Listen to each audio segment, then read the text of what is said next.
Assalamualaikum warahmatullahi wabarakatuh. Perkenalkan, saya Endah Edianti.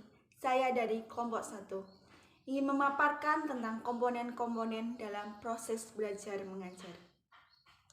Di dalam komponen-komponen proses belajar mengajar, terdapat guru, siswa, tujuan, materi, pendekatan dan metode, media, dan evaluasi. Untuk yang pertama ialah guru. Kita tidak asing lagi dengan kata guru.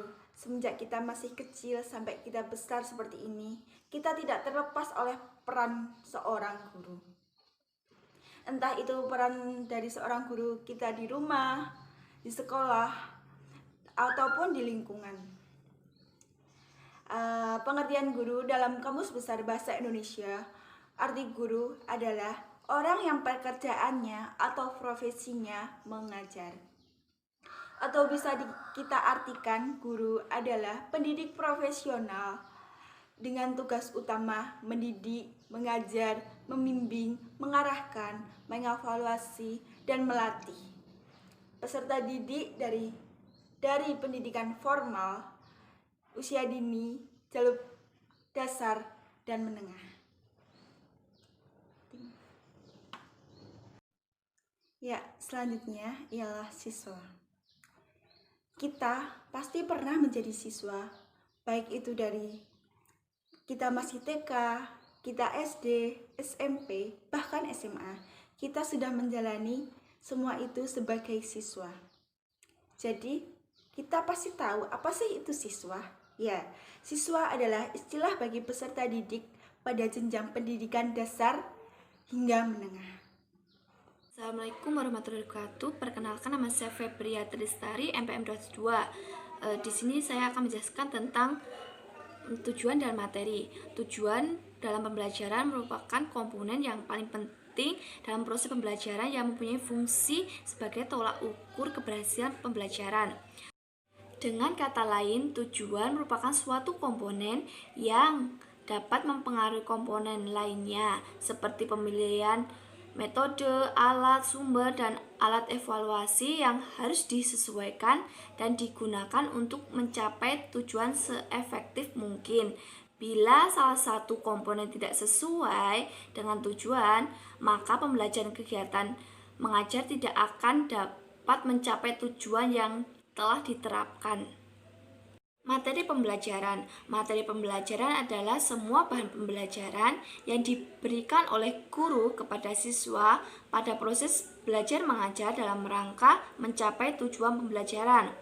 Bahan pembelajaran yang disesuaikan dengan kebutuhan anak didik akan memotivasi anak didik dalam proses belajar mengajar.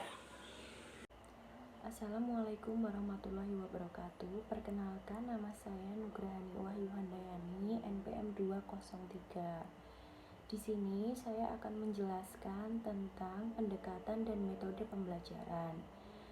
Pendekatan pembelajaran dapat diartikan sebagai titik tolak atau sudut pandang kita terhadap proses pembelajaran yang merujuk pada pandangan tentang terjadinya suatu proses yang sifatnya masih sangat umum. Di dalam pendekatan pembelajaran, ada mewadahi, menginspirasi, menguatkan, dan melatari metode pembelajaran. Dilihat dari pendekatan, pembelajaran terdapat dua jenis pendekatan, yaitu yang pertama, pendekatan pembelajaran yang berorientasi pada siswa, dan yang kedua, pendekatan pembelajaran yang berorientasi pada guru. Yang selanjutnya ada metode pembelajaran. Nah, metode pembelajaran terdapat beberapa yang bisa atau dapat digunakan untuk mengimplementasikan dari pendekatan tersebut.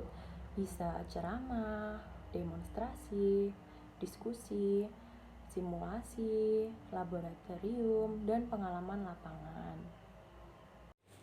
Perkenalkan, nama saya Isnani Putri Musrika. Saya di sini akan menjelaskan media pembelajaran dan evaluasi pembelajaran.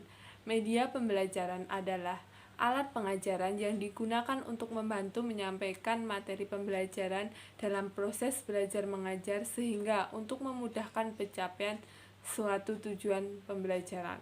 Adapun contoh media pembelajaran yaitu PowerPoint, buku, video, atau guru juga bisa membuat sendiri media pembelajaran sesuai dengan materi yang disampaikan sehingga memudahkan siswa untuk memahami materi tersebut. Evaluasi pembelajaran adalah proses pengukuran dan penilaian terhadap suatu pembelajaran di mana seorang pendidik mengukur atau menilai peserta didik dengan menggunakan alat tes. Pengukuran alat tes lebih bersifat kuantitatif, sedangkan penilaian tes bersifat kuantitatif. Tujuan evaluasi pembelajaran yaitu yang pertama untuk mengetahui proses peserta didik apakah sesuai dengan rencana pembelajaran, yang kedua yaitu untuk mengecek hasil belajar peserta didik, dan yang ketiga yaitu untuk mencari solusi dari kekurangan yang peserta didik alami.